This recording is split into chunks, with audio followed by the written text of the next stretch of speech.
Hello, everyone. Today we're going to talk about Aleister Crowley and its followers, which are still very many people are following Aleister Crowley's work today. And Aleister Crowley was a Freemason. He said of himself that he had more titles to wear that an elephant could bear. And he was also a part of, he founded the OTO, the Order Templar Orientalis.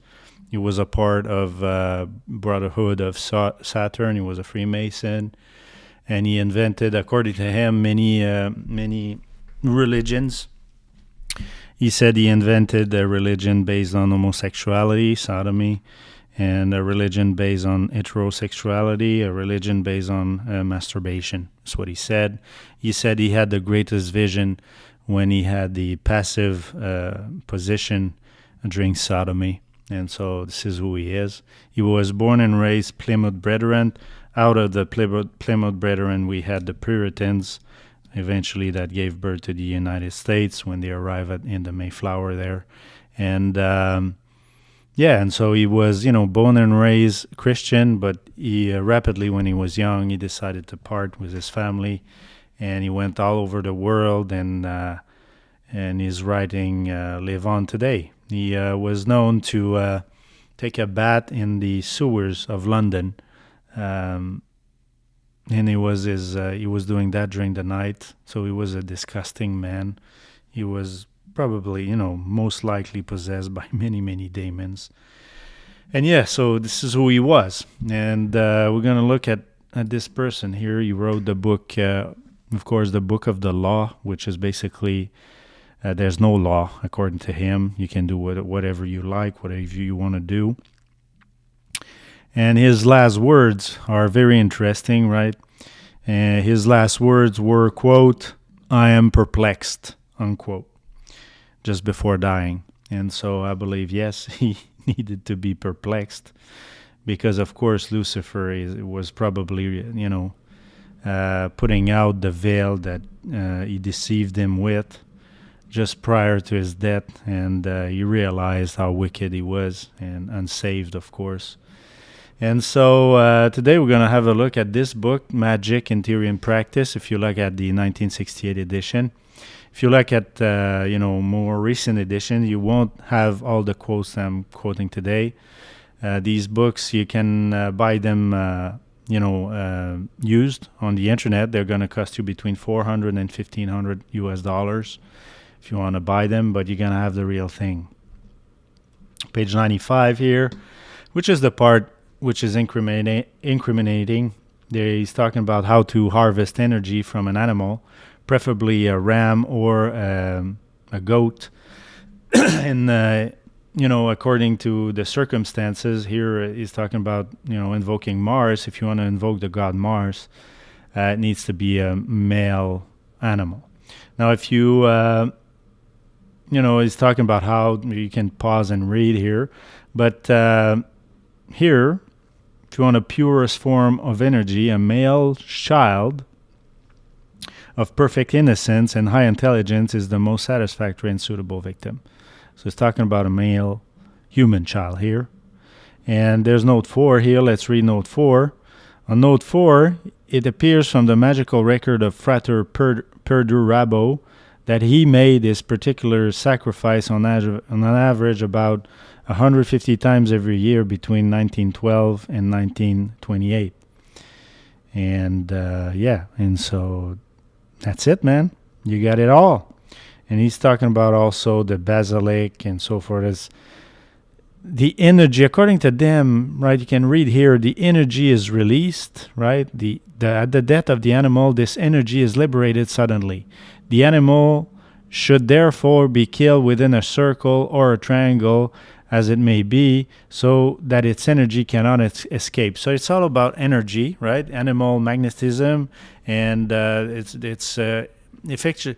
effectively it goes far beyond, this thing. It's also, astronomy is really closely linked with that because those occultists, they follow the planets.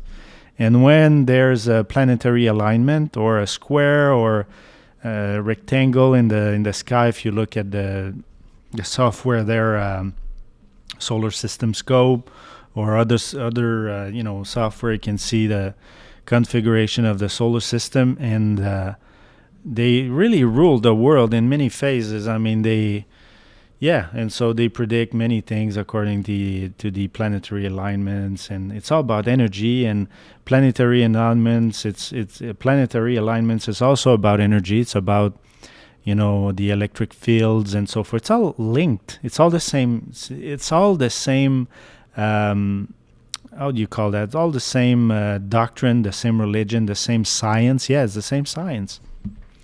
Here we see the science that they do. Right, you get those signs here. You get the signs that George Bush did when he took the Eucharist at the Catholic Church. He was crossing his arms like that. It's a sign of Osiris risen, or the pentagram. It's an occult sign. Here you got another sign here. Right here you had Donald Trump was constantly doing this sign, that with his hand was constantly doing the pointing down triangle. Right, so it means spirit. So there's mainly four sorts of energy according to them. But if you want to communicate with the spirits, it's a form of energy, and it's the rending and closing of the veil. And so that's what the President Trump was doing.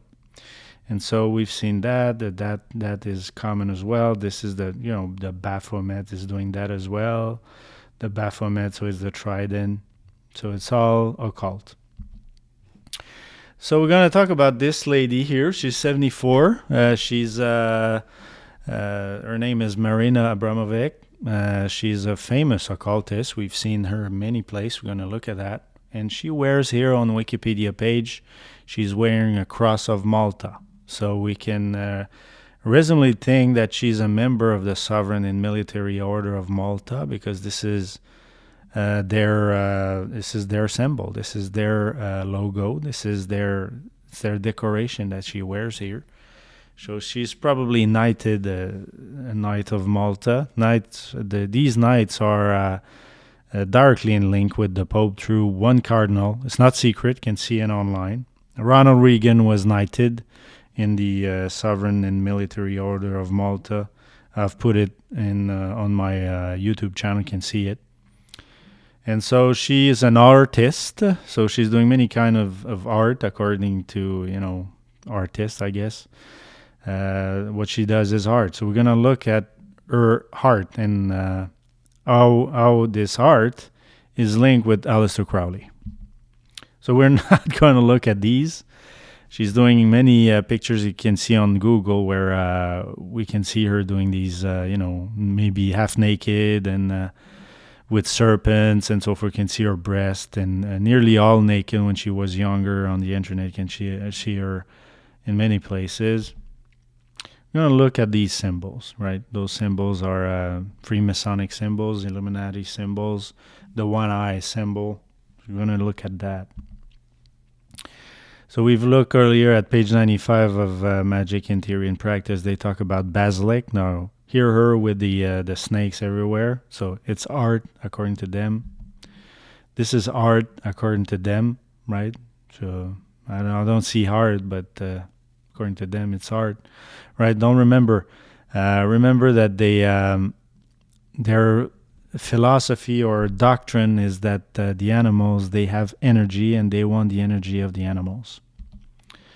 And you remember when we've looked at page 95, it was Aleister Crowley was saying that the ram or a lamb, young virgin, was of the most satisfactory to sacrifice to get energy. So here Marina Abramovic with a young lamb, it seemed. Here with a white lamb.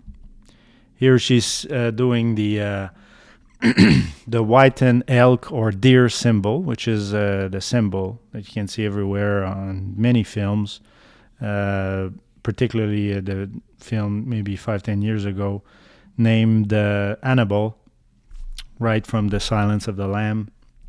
So there's many whitened elk or deer, or the horns, whitened horns of elk. It's a symbol of human sacrifice. So here she's doing that. Here she's covered in blood in what seems to be a some kind of orchestra. So it's art, according to them. She's very popular. Here's Marina Abramovic on the top page, on the cover page of Elle. Here on the cover page of Vogue. And she's there with a child. Here at the National Gallery of Scotland, she's good. That's art, according to them, right? It's a picture of her belly. And there's a pentagram that she's done around her belly button. Here, she still have the razor in her hands, and we can see that she's done that many times because there seems to be many scars. So that's her. Again, another magazine. So here, she's got the head of a goat or a ram, I don't know exactly, but it's consequent with the works of Aleister Crowley. Here, again, right, this is it's not art, right? It's really the symbol that she's doing it with the hands. I took that on Etsy.com. She's got a page there with her work. And so that's all the Osiris, the pentagram, here the other symbol that they were doing in the book earlier. Here she was with she did that with Lady Gaga as well. She was laying naked in nature, Lady Gaga, with organs on her, completely naked, we can see there. But again, the Osiris sign, pentagram, Osiris risen. And here it's not in the book that I've shown you, but it's the book from William Morgan.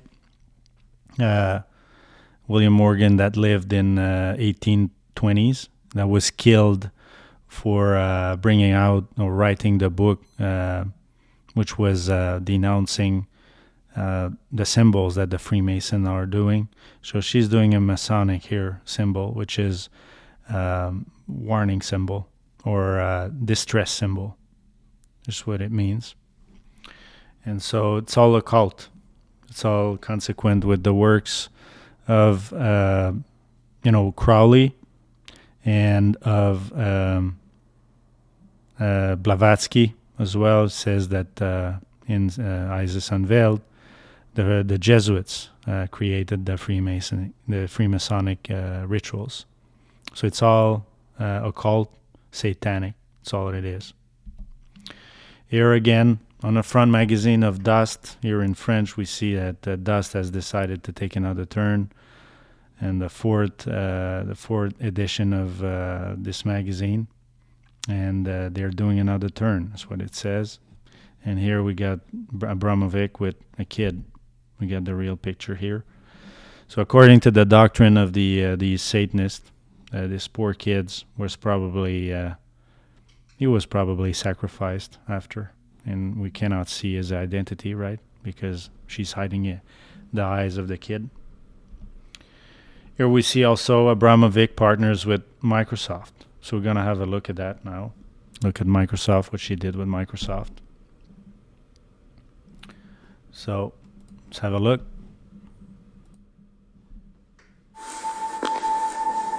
I believe that art of the future is art without objects. It's just pure transmission of energy between the viewer and artist. To me, mixed reality is this answer.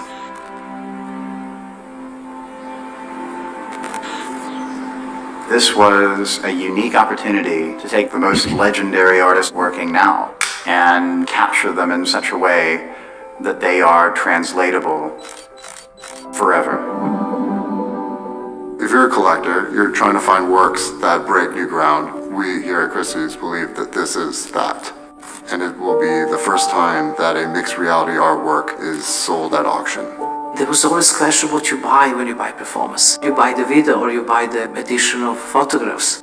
Here, you actually can have the artist's presence in your collection. The first thing that we had to figure out was you had to feel that you were in the room with Marina, not a document of Marina. So HoloLens 2 was created by people who quite clearly have an interest in the audience forgetting that they are using technology. So the purest expression of artistic intent can happen. I really want viewer to be with me in the space, in here and now. The life is dealing with what is going to stay after I'm not there anymore. And I can face myself. And that's a frightening experience. Really like you're facing your own ghost. There is always this great idea of immortality. Once you die, the work will never die because the work of art can continue. In performance, the piece is only in the memory of the audience and nowhere else. Here, I am kept forever. So, many concepts here that we have seen during this video. First, the guy said it was one of the most living artists, one of the most popular living artists in the world, and the vice president of Christie's, which is one of the most, I believe, is the most important auction house in the world, says she is very important. And here she's partnering with Microsoft, one of the largest company in the world, for the goggles, the virtual reality goggles that they are making to see virtual reality, and that it's going to be auctioned and it's going to be presented at some kind of British museum during October of 2020 when everything was closed, right? Everything was closed, and so it's all there. I mean, it's all there. And she's talking also, Abramovic, when in her testimony there, she's talking about the fact that, the immortality and so forth. So it's a concept of immortality of the soul, which is really Satan's doctrine. You can see it in the book of Genesis when the serpent, when he's talked with Adam and Eve, with Eve, basically, the serpent said, "You will not surely die." And so it's exactly that. And so this virtual reality, for them, it's a way to stay alive. And so it's quite crazy, but it's what it is. And of course, we're going to have a look at Bill Gates also. Now, Gates is not, according to the stats, is not shareholders of Microsoft anymore. But he's pushing the vaccine. And we've seen on MIT that they have some Microsoft company has registered some kind of electronic chip that goes into vaccine, and that they can communicate and with the blockchain and so forth. And so it's the same agenda. And he's still a special advisor to the president. So I believe the president of Microsoft. So I believe he's still very well involved with Microsoft. And let's have a look at what he has to say.